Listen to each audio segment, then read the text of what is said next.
This is Chapter 10, Sociological Aspects of Children Moving. I first want to just read some facts. You may want to take notes on these.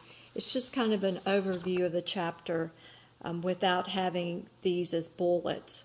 But in the United States, one of the main functions of public school is to socialize the child to become a functioning adult.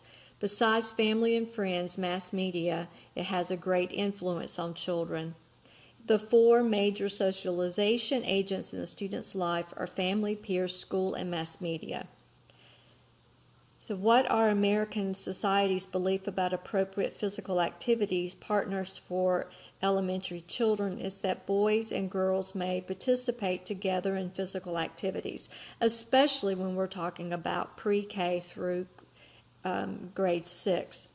Ethnic minority males are encouraged to participate in just a few very sports like boxing or football, and girls, ethnic minority females, are overrepresented in track and field, and they need to branch out more into ice skating, golf, dance, and things like that.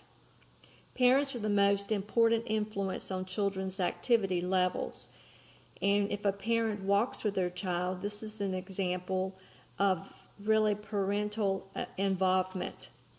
Efforts by parents to make it easy for children to be active is known as parental facilitation, and that's important for teachers to encourage parents to do. Efforts by parents to be physically active themselves are examples of parental role modeling. So how can teachers provide quality instructions to children of varying ethnicities, expand and enrich the curriculum? And how can teachers provide quality instructions to children of varying motor and mental abilities? They need to offer, again, a wide variety of activities. What can teachers do to meet the needs of both boys and girls in movement settings? Eliminate segregation based on gender. Boys and girls can participate together.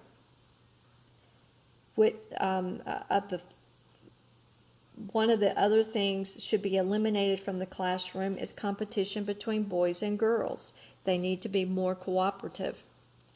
Listening would be the best interpersonal skills that a child could learn. Honesty is the best representative of decision-making social skill. And being personal and social responsibility is one of Don Hensley's curricular model address, and we will go over that in more depth. Another overview of some statements is the ability to use wisdom is a significant tool that successful people possess. So the purpose of the chapter: describe the socialization process as it applies to children in the role model, identify ways, and discuss inclusion as a socialization. Socialization is education, and it's the main purpose that we have schools. Acquire a sense of personal identity, learn what people in the surrounding cultures believe, discover how to behave according to expectations of that culture. This is both nature and nurture. The process involves a collaborative effort between the child and society. Socialization agents, sort of like the overview that I gave: parents, family, school and peers, mass media. Primary agents of socialization are all of these. The family is the primary agent of socialization. Messages are delivered in the family unit as well as parenting style. Sociologists examine human behavior and social development from the group's perspective.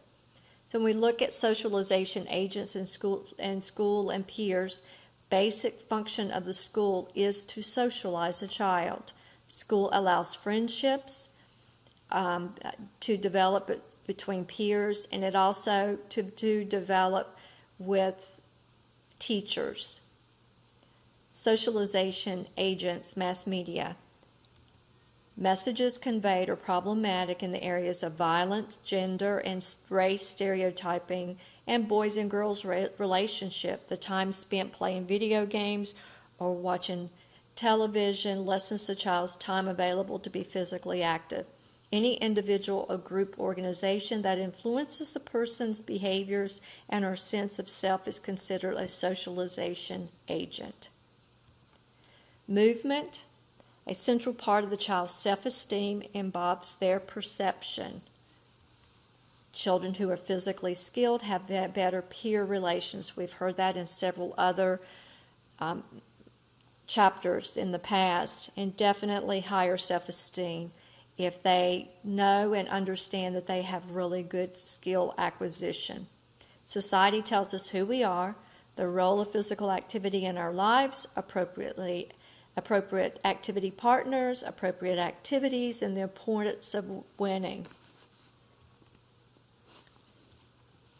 Although society instills certain beliefs to its members, those beliefs can and do change over time. The older a child gets, that what instills in them significantly can change based on what they have learned or been accustomed to. Movements can help children learn about the concepts, cooperation, friendship, fairness, and doing what's right. And physical educators teach these skills: following rules, appropriate etiquette, practicing the skill, behaving, interacting, and developing skill of teamwork and cooperation. The influence of parents, parental encouragement, involvement, facilitation, and role modeling all are important, just as I stated earlier. The teacher-parent partnership is also very important. Parents and teachers need to work together and partner up so that they can produce physically active children.